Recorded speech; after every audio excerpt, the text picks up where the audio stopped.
Siapa sih yang tidak kenal dengan preman ternama ini? Siapa lagi kalau bukan John Kay. Alasan John Kay, pembunuh sadis pilih bertobat.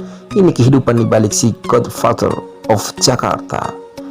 John Refra Kay terpidana kasus pembunuhan bos Sen Kartel Indonesia.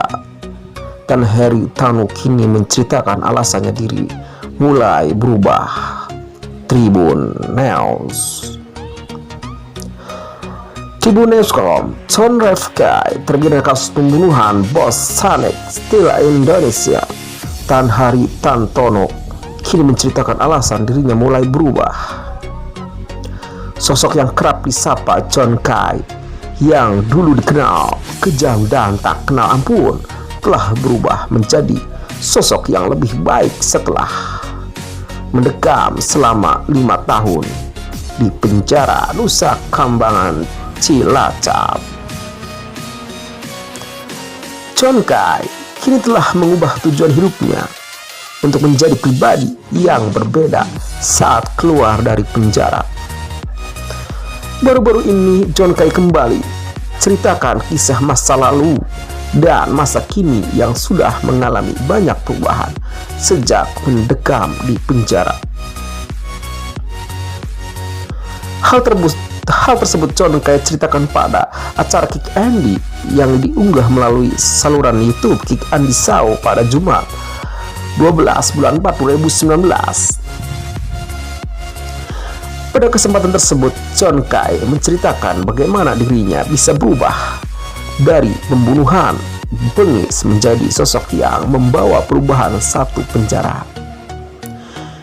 John Kay mengaku sejak usia 22 tahun dirinya sudah membunuh orang. Bahkan sang Godfather of Jakarta ini menegaskan tidak ada penyesalan setelah menghilangkan nyawa orang lain.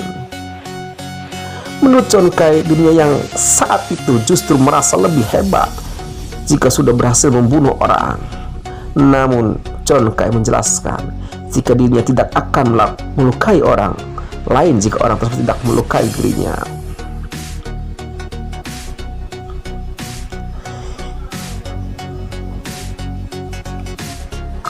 Sosok sangar preman John Kay. Dulu John Kay sosok preman sangar penguasa dunia hitam ibu kota. Berbicara soal dunia premanisme khususnya di Jakarta, maka adalah haram hukumnya kalau kita tak menyebut John Refra alias John Kay. Bagaimana tidak, pria asal Maluku ini adalah salah satu sosok yang bisa dibilang seleb dunia premanisme. Siapapun yang bersinggungan dengan dunia hitam ibu kota hampir pasti mendengar namanya. Ada banyak alasan kenapa seorang John Kay begitu dikenal namanya. Salah satunya adalah karena ia dan kelompoknya pernah menjadi tersangka pembunuhan Direktur Sanek Steel Mandiri Tan Haritanu alias Ayun. Tak hanya itu, bersama kelompoknya John memiliki bisnis jasa pengamanan yang merambah ibu kota dari Priuk hingga Tanah Abang. Bahkan kabarnya bisnisnya ini sudah sampai ke Singapura dan Australia juga. Lebih jauh tentang John Kay, berikut adalah beberapa fakta mencengangkan darinya yang mungkin belum kamu ketahui. Suka berkelahi sejak kecil. Sejak kecil John mengaku dirinya suka berkelahi karena hobinya. Ini nih, ia sampai dikeluarkan dari SMA Negeri Tual saat itu usianya baru 17 tahun. Kemudian ia melakukan tindakan nekat setelah dikeluarkan dari sekolah tersebut. Dia malah memilih kabur ke Surabaya dan akhirnya menginjak Jakarta. Untuk bertahan hidup saat itu ia sampai menjual tanah demi bisa dapat uang untuk makan juga tidur di jalanan. Masih belasan tahun tapi sudah merasakan kerasnya kehidupan. John memang bukan remaja biasa. Merantau ke Jakarta tahun 1990. Pertama kali John menginjak kaki di Jakarta itu pada tahun 1990. 10 tahun kemudian sebuah organisasi ia didirikan namanya Angkatan Muda Kay atau yang bisa disingkat AMKay. Organisasi ini didirikan pasca terjadi kerusuhan di Tual Pulau Kay tahun 2000. Dari organisasi itulah sebuah kerajaan bisnis dibangun oleh John.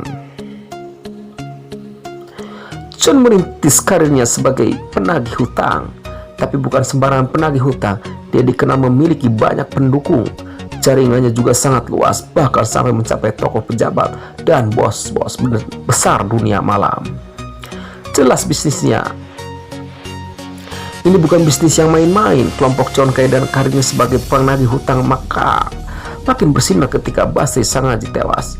Siapakah Basri Sangaji? Dia merupakan tokoh pemuda asal Maluku Utara yang juga memiliki bisnis sebagai penagih hutang. Dalam bisnis dunia hitam tersebut memang sudah disinyalir bahwa sebelumnya kelompok Basri Sangaji dan John Kay kerap bertikai terkait memperebutkan pengaruh di ibu kota. John Kay kerap dikaitkan dengan pembunuh Basri Sangaji. Sebelum Basri tewas, ada kejadian mengerikan yang terjadi pada suatu ketika saat kelompok Basri Sangaji sedang bertugas sebagai petugas keamanan di diskotik Stadium Jakarta Barat.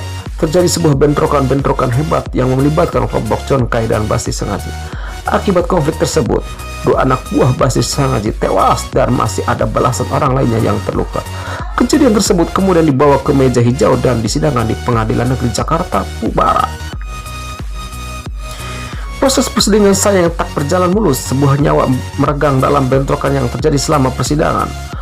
Weltus Rev Kay alias Semi Kay yang tak lain adalah kakak dari John Kay tewas dalam bentrokan tersebut. Kejadian tersebut yang kemudian disinyalir sebagai pemicu terjadinya pembunuhan terhadap Basri Sangaji. Namun dalam sebuah wawancara, John Kay mengungkapkan kalau pelaku pembunuhan Basri bukan dirinya melainkan anggota angkatan muda Kay. Kelompok John Kay termasuk 3 terkuat di ibu kota, berkecimpung di dunia hitam dan bisnis dalam jasa penagihan hutang. Kelompok John Kay bukanlah kelompok acak-acak. Kelompok termasuk 3 terbesar dan terkuat di ibu kota bersama dengan kelompok Sangaji dan Hercules. Dikatakan besar karena kelompoknya mengenal urusan penagihan hutang dengan nominal lebih dari 500 juta rupiah. Untuk urusan hutang di bawah itu biasanya akan ditangani oleh kelompok-kelompok yang lebih kecil. Mungkin cerita singkat dari premanisme John Kay. Terima kasih sudah menonton. Jangan lupa subscribe, komen, like, dan share, dan tekan tombol loncengnya.